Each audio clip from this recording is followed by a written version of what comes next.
The best place to play fantasy football this summer is Underdog Fantasy. Their Best Ball Mania tournament has 10 million in total prize money, and the best part is you just draft your fantasy football team and that's it.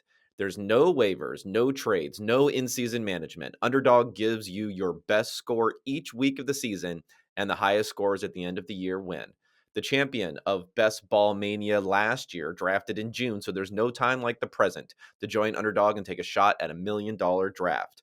Plus, Underdog is going to double your first deposit up to $100 when you sign up with the promo code PFF. Also, if you play 10 of those dollars using promo code PFF, you get a free PFF subscription.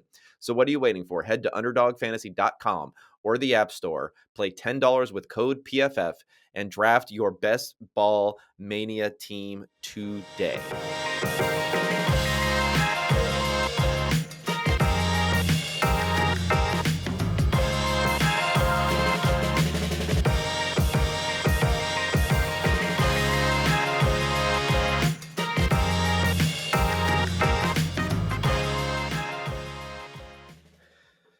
Alrighty, welcome in for the Monday morning edition of the pod. Don't have a ton of stuff to talk about for a wrap up of the previous week, doing the solo pod here. I am going to get into the Fitzmagic retirement, if only to come at it from a little bit of a fantasy football angle, which I think can be interesting there. Going to talk on a little bit of the Deshaun Watson most recent stuff this comes out. I know it's a topic that I may have hit on a little too much sometimes at times, but I think it's an interesting one. So we'll talk that some. And we also have some good other information to go over about contracts and whatnot, maybe even some mailbag questions if I have some time to get to them at the end. And I also want to highlight that later this week, I'm going to tape an interview tomorrow with Josh Hermsmeyer. I think we might release it on Wednesday, where I'm excited about this one because the conceit of the pod is going to be our 5 blasphemous NFL takes, where we're going to put together takes that basically get us shunned, canceled, shamed by the media establishment, the mainstream NFL media establishment, and NFL football guys, but takes that we very, very, very much believe in. And they may be a little bit out of left field, but then again, when you're coming at things from a different perspective, you can't really worry about that. You worry about having the best ideas, not necessarily avoiding those that are going to get you shamed. And no one better than Josh Hermsmeyer to bring in to do that. Someone who, not only does he not fear cancellation, I think he thrives on it a little bit out there in the sphere. And plus, he's been a little bit quiet recently, so we'll get some good ideas from him. I think you guys will enjoy a lot of that for what we have to talk about. Follow up on some stuff that I talked about last week. I began the pod talking about the Njoku contract, everything that was going on there, how it wasn't an egregiously bad deal or an awful deal, in my opinion, but it was something that it's just a lower probability of being a huge success, a huge hit. And we've seen a series of these from the Browns, and I put into that sort of perspective. What I didn't touch on, which I think is interesting, is some of the second order effects here of the fact that he signed this contract. And that is, we're starting to see this flow through today. And that is that Dalton Schultz is now saying he's not going to attend the rest of OTAs. You also have Mike Gesicki, who is with the Dolphins, who is also playing on the franchise tag. So all these guys were on the franchise tag together. Njoku, Schultz, Gesicki, and now with Njoku signing the contract, those other guys are looking at that deal. And if you look at the numbers that they've had in their best seasons, at least here for Dalton Schultz and for Gesicki, they have a good argument for saying, wait a second here, Schultz, more of a full-time role last year, had 800 receiving yards, 78 receptions. How many touchdowns here? Why don't I see? Oh, this is advanced. I accidentally scrolled a little too far there. 8 touchdowns. I mean, that's a good number. Year before, in a kind of split sort of role where he wasn't running as many routes as as maybe you'd want for a full-time player, but still 63 catches, 615 yards, and 4 touchdowns. Nothing really before that. Fourth round player, so doesn't have a ton of draft capital behind him there, but still, he had a pretty good year in 2020 without Dak there for most of the season. And then last year had a really, really solid year and was one of Dak's preferred targets, especially when they started to shift the defense a little bit here to play against their stacked wide receiver group, or at least Cooper and CeeDee Lamb. He was very, very efficient and very, very uh, on a yards per target basis, 7.8 yards per target. That's a nice healthy number there, especially for a tight end who's not going to be necessarily stretching the field that much. So he showed some athleticism, so he's been good there. And then if we look to Gesicki, what he's done, so he's got 703 receiving yards and 6 touchdowns in 2020, and then 2021, 780 receiving yards, only 2 touchdowns there. And not quite as efficient, although he was very efficient in 2020 when Fitzpatrick, who we'll talk about a little bit later, was tremendously efficient when he was playing that season. This also was a good option for Tua Tagovailoa along the way, but you know, they have some new options obviously there. They're bringing in Tyreek Hill. They have Jalen Waddle, who looks like a pretty successful player there. Throwing even more money at Gesicki could be a little tough, but still, we're talking about guys who put up, in the case of Gesicki, almost 1,500 yards over the last season. We have around 1,400 yards over the last 2 seasons, almost 1,400 yards over the last 2 seasons for Schultz. And then if we look at the last 2 seasons for Njoku, we have fewer than 700 yards total over the last 2 seasons. So it's really establishing not only something that needs to be matched in Njoku's contract, but probably needs to be bested for these guys to feel like that they're getting a good deal. And one of the issues here when it comes to tight end, and this could happen with maybe safety a little bit too, when we talk about the franchise tag, so much of the NFL is negotiating against the franchise tag for these players. And I talked about this a little bit last week, that the franchise tag amount is just too low for tight ends who are good, because you're taking the top 5 players of that position, and there just aren't that many great receiving tight ends, the type who are going to get big contracts in the NFL to set a strong baseline at that position.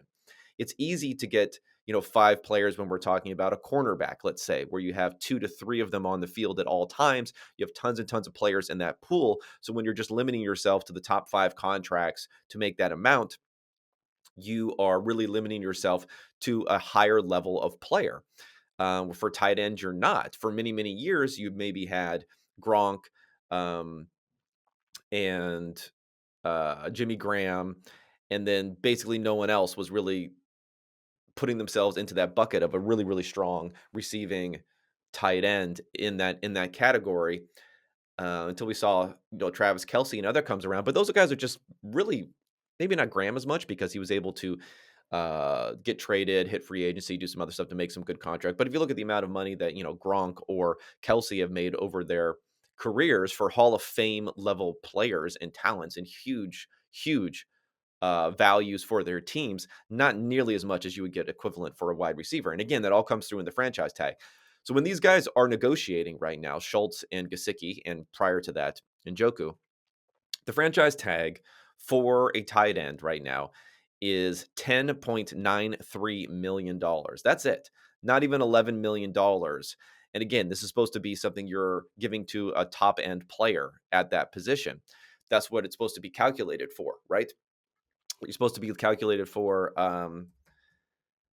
the top end sort of player to give them a justification, a good justification for the fact that those players are not able to hit the market. So again, let's look versus, this is the non-exclusive franchise tag amount that we're talking about here. So 9.3 million for tight ends. Let's look at some other players here. I mean, kickers and punters are 5.2 million. I mean, obviously it's a lot less, but still think about that relative to a tight end. Safeties are a couple million more, at almost 13 million. So again, they're a little bit of a value there, but I don't think they're as much of a value as a great receiving tight end. at $11 million. The offensive line, you're up to almost 17 million. Cornerback, you're over 17 million. Defensive tackle, even the interior players on the defense, because of guys like Aaron Donald and others who are Fletcher Cox and others who are pushing up that amount. 17.4 million. Defensive end, 17.9 million. Wide receiver, 18.4 million. Linebacker, 18.7 million. It's like, how is that amount so high? Well, they're throwing outside linebackers in there. They don't have a differentiation on edge players there, which means that it's hard to negotiate against middle linebackers against that franchise tag. Another reason to maybe stay away from your off-ball linebackers in the draft is that you don't want to have to eventually down the road negotiate against a ridiculously inflated franchise tag because of people like Von Miller and Chandler Jones and others who are technically outside linebackers. So they're just a really low amount. The only thing that's lower than them is the running back at 9.5 million, but still, that's a lot more of a hit to a team to say we're going to have to franchise tag this running back for 9.5 million versus a top tight end for a million and a half more, in my opinion, for what sort of value you're getting from these guys. So as a team, when you're negotiating against Schultz or Gesicki, and again, I'm going to take this team perspective because I think that's how most fans think about it. I want the players to make money. This is not us against the world, but this is how a lot of people are fans of teams more than they are fans of random individual players out there. So when you're in the team perspective here, barring the fact that you may really need to use the franchise tag on other players over the next 2 years, but at least as a credible threat to the players, especially if they've already been franchise tagged once, as you say, listen, we have you under contract for this season with no future amounts that we have to give you for $11 million. And if we franchise tag you again next season, it's not a debilitating amount. The second season franchise tag is going to be 120% of what this year's number is. So it'll go up to $13.1 million. Not unsubstantial, but not a huge amount. Think about Njoku. He got 28 million guaranteed on his deal. So that's already exceeds the double franchise tags where those are also guaranteed. But again, you're not committed beyond 1 year. So he already has, 2.5 years worth of franchise tag amounts built into his guarantee there. They have an out, the Browns, after basically 3 seasons, but they'd be paying him almost 14 million a season in order to get out at that point. And that would be, more than the 2 franchise tag amounts, of course. Now there'd be a third season there, so it's hard to figure out there. But still, you're slow playing this. You're not committed to anything. You're not guaranteeing more than a year in advance. Whereas for Njoku, you're already guaranteeing a few years. You have options in there that are built in to kick in midway through his second. I think it's when the league year starts in his second season, where you're throwing him another $8 million on top of the $12 million that you're giving him as a signing bonus. And you have low salary amounts, but those amounts that come in are going to give him a lot more substantial cash flow also initially in these deals with more of a commitment where you're really not getting out from this contract for another 3 years, whereas you're not locked into anything for the Cowboys or the Dolphins for another year with, contract issues for the Cowboys for sure, with Dak's deal pumping up and $40+ million a year on his cap hit, with CeeDee Lamb eventually needing to be re-signed, with a bunch of players on the defense who are going to be superstar players who are need to be re-signed.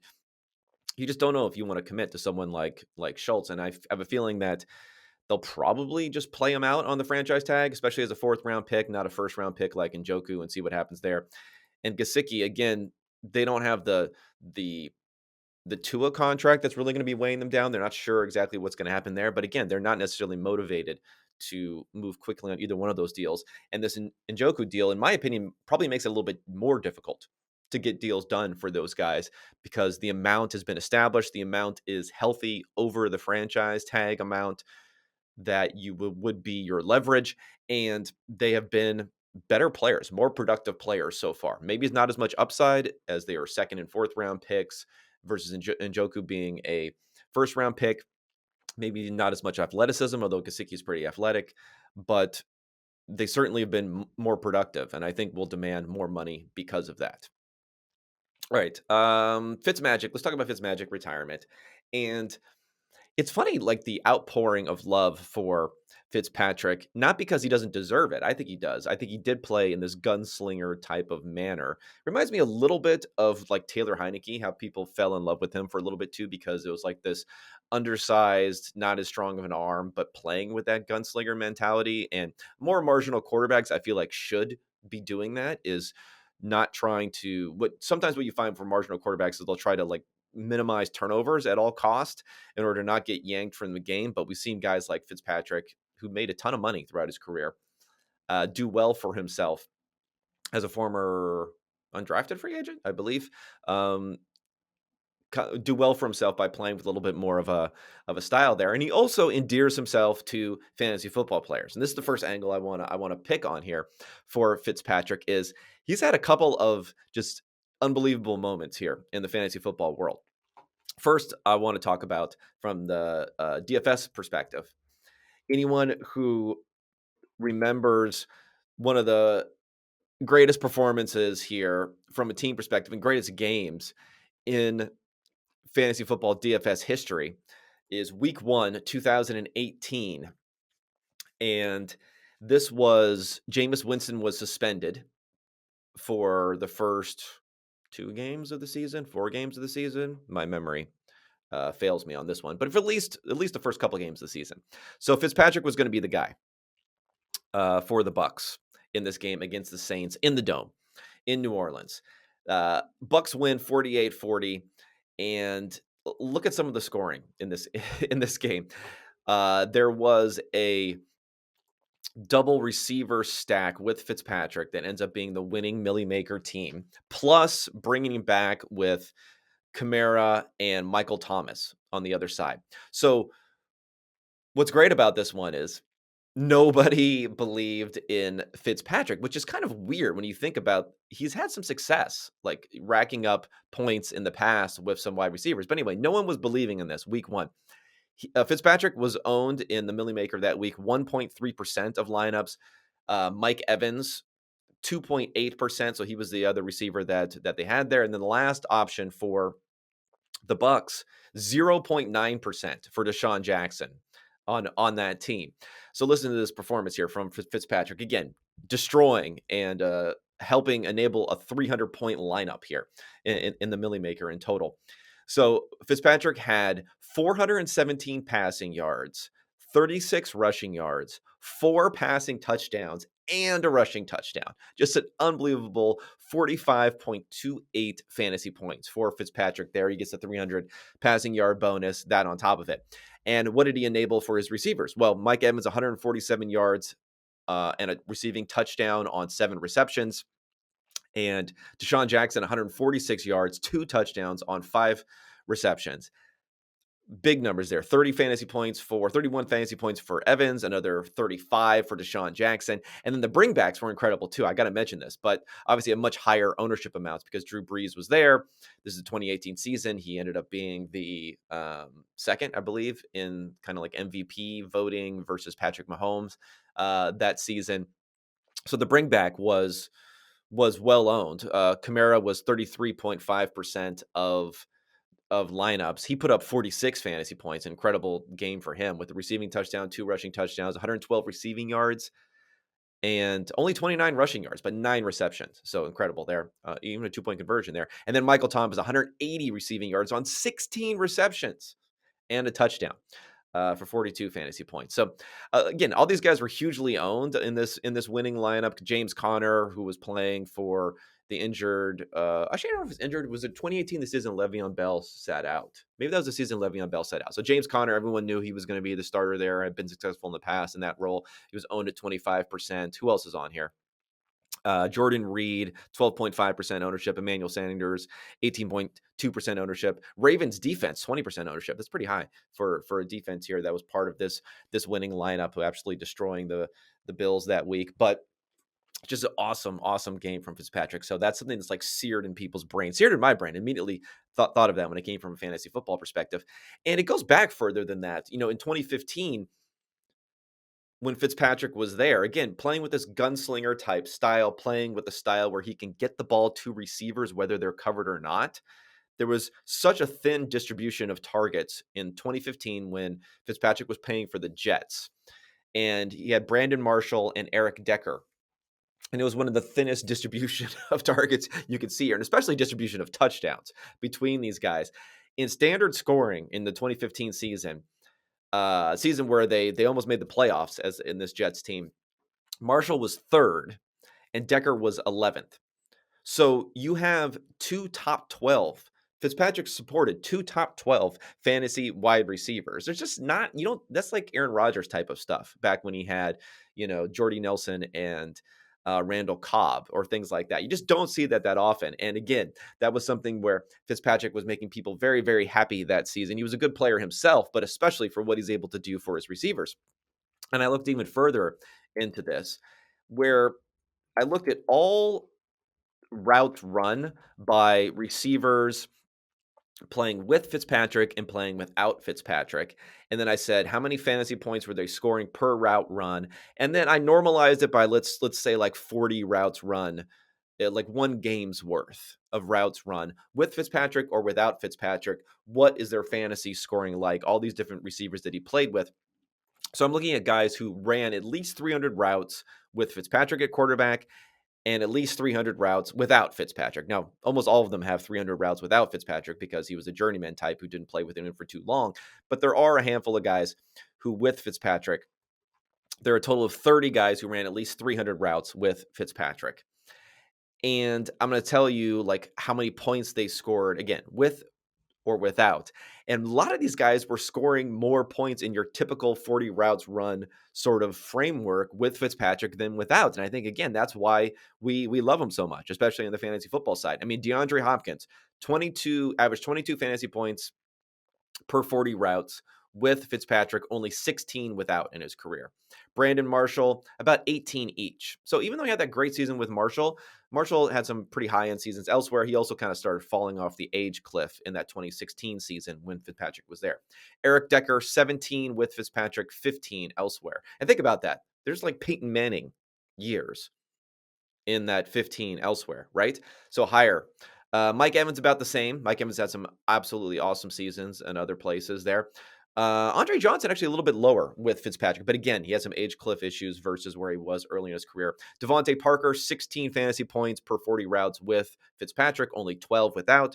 Kendall Wright, 16 versus 14. Stevie Johnson, 16 versus 13, and so on. You keep on going down this list. Scott Chandler, 14 versus 10. Almost everyone is higher with Fitzpatrick than without.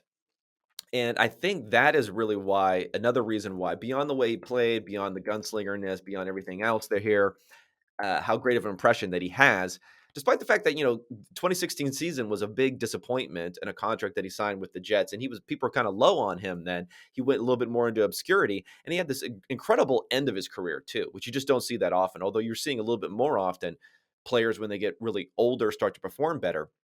But think about this, in 2019 and 2020, obviously he didn't have much time last year in 2021 with the Commanders before getting injured, or at the time, the Washington football team before getting injured. But his best seasons, according to ESPN's QBR, which is an EPA expected points added based stat, his best seasons were 2019 and 2020. These are his seasons where he was 37 and 38 years old. In those seasons, now he didn't have the most attempts in either one of those seasons because he wasn't playing full seasons there. But in those seasons, he was fifth in QBR for 2020, and he was eighth in 2019. So it was like two top 10 efficiency type of seasons very recently, playing for the Dolphins, who had the worst offensive line in the NFL those two seasons, who were tanking in 2019 almost definitively, right? When he came in there, or on the end, on the backside of a tank. I mean, Fitz was playing like a top five-ish sort of quarterback when he got replaced by Tua and then had to come back in for that magical pass and everything else that's happened there. So what an end to a career. I mean, just fantastic for him from a public perception standpoint, the money made standpoint. And I think he always will hold a special place in the hearts of fantasy football players because of what he has done. Now, with the good, there also comes the bad. And unfortunately, this week, our cancellation that we're going to get is based upon a tweet having to deal with Ryan Fitzpatrick. So the most cancelable tweet of the week by Tyler Forness. I don't know Tyler. Tyler seems like a nice guy. He actually follows me, so hopefully won't unfollow after talking about this. Writer for NBC Sports Edge, CFB, college football, all Seahawks, USA Today's, Vikings Wire, Daily Norseman, Climb the Pocket. Never a great sign when you're writing for like 5-6 different institutions, but his tweet getting in on the Fitzpatrick news, unfortunately getting canceled in the process. His tweet, interesting discussion point. Is it? Is it an interesting discussion point? But anyway, interesting discussion point. Ryan Fitzpatrick is arguably the greatest backup quarterback of all time. Should that get him into the Hall of Fame?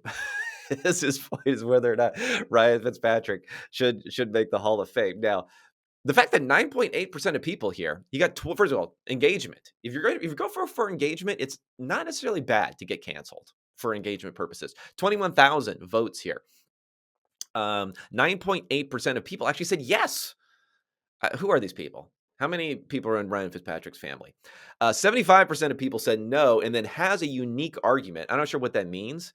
Hopefully that doesn't mean yes. Another 13% of people fell into that category.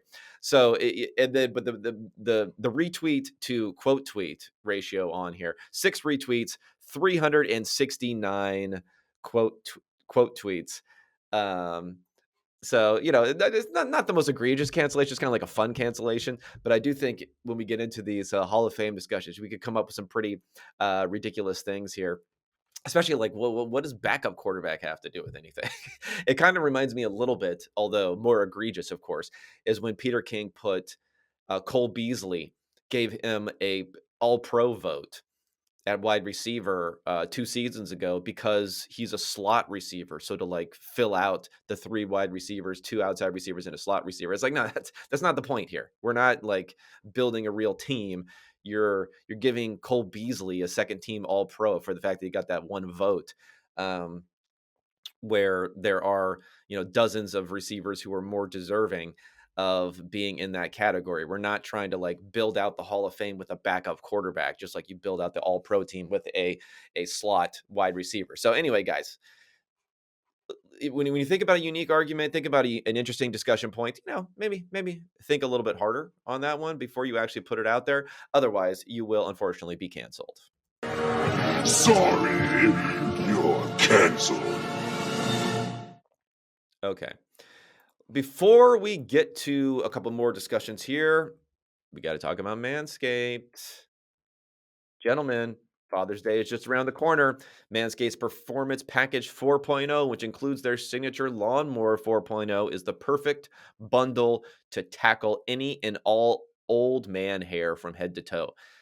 This right here is no dad joke. Treat yourself and join the 4 million men worldwide who trust Manscaped with this exclusive offer. Get 20% off, free shipping with code PFF at manscaped.com. And also, you want to get all the PFF information, you want to get access to my articles, you want to get access to the rest of the research that we have here at PFF, 25% off any subscription if you use code unexpected. Support this pod, show your love here, let everyone know that you are listening and hearing my ad reads and hearing me drone on for 45 minutes here all by myself. Support the pod, use promo code unexpected, 25% off any PFF subscription. Okay, Deshaun Watson update. Again, I've hit on this like a billion times in the past as far as what's going on here. But I think what's somewhat interesting about this one is the fact that we have Rusty Harden on the old radio, and whatever. I don't need to play it. You probably saw it, what was going on with Harden, but I think it brings up some ideas for other things that probably need to be talked about. So when Rusty Hardin was on the radio, he mentioned a couple of different things. He had this sports radio 610 that he did an interview with, where the happy endings thing is the thing that's going to get here. So he was kind of reminding people that, hey, just because a massage ends with his crude term of a happy ending, if it's consensual, if it wasn't paid for, explicitly wasn't paid for, it's not necessarily illegal. So he mentions that. And he also mentions, as part of this interview, a part that gets a little bit underplayed here because it wasn't commented on as much, is he says, just because you make someone uncomfortable during massage, it's not necessarily illegal. Now, of course, the things that were being accused of, which is, forcing or touching women's hands with his penis and forcing, moving their hands into it, doing all those sorts of things. Now, those are definitely illegal. So he's not talking about that, but he's just saying, just in and of itself, making someone uncomfortable is not illegal. So those seem to be the two things that he's mentioning here, which kind of got off the rails. But I think, unfortunately, from his perspective, I think Harden obviously messed up here by making this a huge story in and of itself. But, Deshaun Watson, by taking this very hard line about, again, he said during his interview, he has no regrets during his press conference, no regrets, never did anything to disrespect anyone ever, didn't do anything illegal. So no, that would rule out prostitution in this case. So if there was any sort of sexual activity that he is admitting happened, while he may say is consensual, he also has to say it was not explicitly paid for. So it's just like it just happened. His sexiness just took over these women or something like that. So this is a tough needle to thread for Harden. It's a tough needle to thread with the uncomfortable bit because another thing that came out during the last week is the fact that there's this text message from Watson to Ashley Solis, who I believe is the most credible accuser, licensed therapist. Watch her press conference and other stuff. She was on the HBO special. So there's a text message to her where he says, "Sorry about making you feel uncomfortable," in this text message, post massage. "Never were the intentions. Let me know if you want to work in the future. My apologies." So he was asked about this as part of the deposition on the civil cases. Now, of course, he would never have testified under oath about this in a criminal case. It would have just been her word versus his. He wouldn't have to explain away the text message because he would not be asked to talk about it. But he is testifying in the civil cases because the criminal cases have gone away. So he's, feels okay going under oath and testifying here. So he has testified to this, and he says, why he sent an apology. And Watson says, because she was teary-eyed and I was trying to figure out what was going on. So I assumed that she was uncomfortable in whatever reason. And we talked about working in the future. And so I said, we can work in the future. Just let me know. And then I sent my apologies as whatever reason she was teary-eyed for. So he's admitting under oath that she was basically crying at the end of this massage. I've had some people try to parse and say, well, it's teary-eyed, not crying. Like, well, it's tears, whether they come out of the eye or whether they stay in the eye. That's like she was showing something emotionally. So you go to a licensed massage therapist, you make her cry during the massage. Enough obvious enough to you that you're apologizing for it afterwards. This is not a sex worker. This is a licensed massage therapist who works in sports massages. Like, how do we get from A to B that nothing happened here? And that's what Harden is like trying to figure out, is to say, well, just because you make someone comfortable, just because you make someone cry, I guess, now that this information is coming out, where Tony Busby, the attorney for the accusers, is the one releasing this to the press. Just because that happens doesn't mean that anything illegal happened. Now, again, illegal and ethical are probably on two different levels, but he hits that again. And then when it comes to the whole happy ending thing, he's trying to figure out how to position this as a willing, consensual sexual encounter that was not explicitly paid for. And this is coming out after there is evidence now that Deshaun Watson gave $5,000 to a Houston spa owner, where multiple accusers are from that spa owner. So the question is here is like, what is he giving her this money for? They've turned now to say that he's just a nice guy. That's what the spa owner is saying. There's been a most recent ploy, very cynical ploy, in my opinion, by his attorneys in this last thing in the last day or two to say he's supporting black businesses, kind of weaponizing the race card there in a very cynical way, to say why he's giving this money. So, I mean, Hart is in a tough spot here. He probably just shouldn't be doing any interviews at all. But the problem is Watson has just been so adamant about maintaining his innocence, maintaining he has nothing to regret, going with this hardcore strategy. Um, that he got put in a tough spot. He got put in a very tough spot for what's going on here. So I guess we'll probably hear this week what the decision is on the case in the NFL. Maybe there's a delay because, again, a 24th lawsuit was filed, I believe today. It's supposed to be filed today against Watson. It's someone who was known, so it's not like it's new information, but it's someone who's deciding to come forward again. And there could just be other women out there.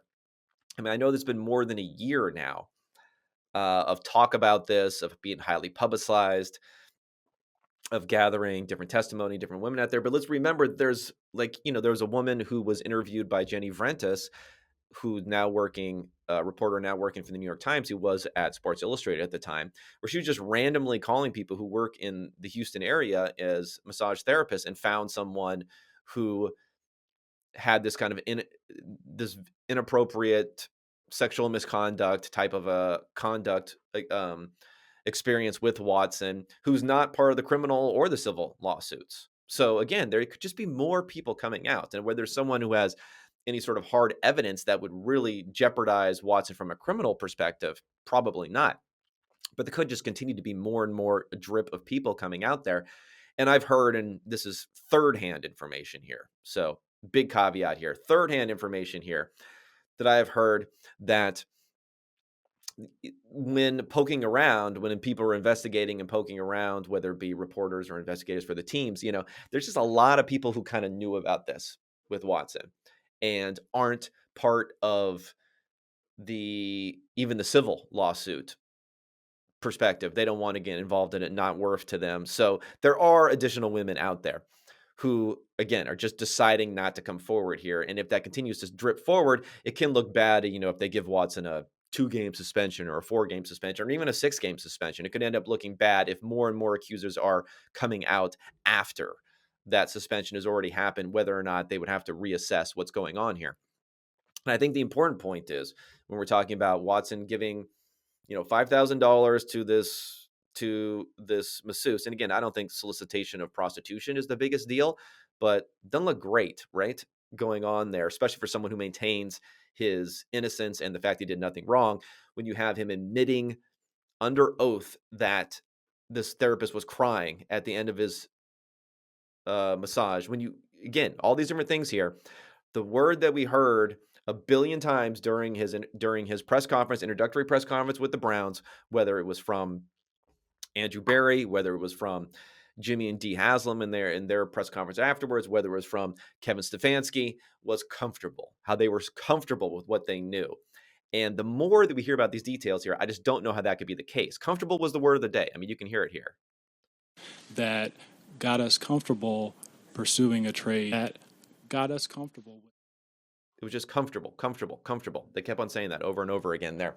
That it's becoming more and more clear that the comfortability is really from having their arms around the fact that there will be no criminal prosecution and that a suspension will be handled, will be put together this season, and then they're just not going to have to really worry about it going forward. I just don't see there's any way you can get fully comfortable, at least, or comfortable enough around whether or not something illegal or gross misconduct happened in this circumstance, because I think it's fairly obvious that something did. All right, everybody, I think that's all I'm going to hit today. We're going to be a little bit abbreviated. Again, I'll come back at you guys later this week to talk with Josh Hermsmeyer and some absolute fire blasphemous takes. Go ahead and send me a note. You can also send me an email at kevin.cole@pff.com if you want to comment on the pod, if you want to drop a question I can answer in a future episode. I also check the comments in YouTube, so go ahead and leave some questions there if we want to gather some of those to do a mailbag going forward. And then I also appreciate the ratings and reviews that you leave, mostly at iTunes are the ones that I end up seeing there. So ones that you want to drop there for me, I really appreciate those and everyone going forward. And And if you haven't had a chance to listen to the Ron Yurko interview from last week, please do so. Got great feedback on that. So, was super impressed by Ron, even though I knew him, just how well he was able to articulate everything that's going on, from issues in statistics and sports analytics generally to specifically stuff that he had done with um, the tracking data. And he also mentioned sports science. We talked about sports science in there. I'm going to get someone on, I think, of sports science in a couple of weeks. I'm talking to Adam Beard, who used to work with the Browns, actually, in sports science, who's now with the Chicago Cubs, about having him come on in a couple of weeks. That should be a very, very interesting topic to dive into. But until then, a little bit abbreviated version this week. I'll be talking at all of you later this week with Josh Hermsmeyer. Thanks so much, and I'll talk to you then.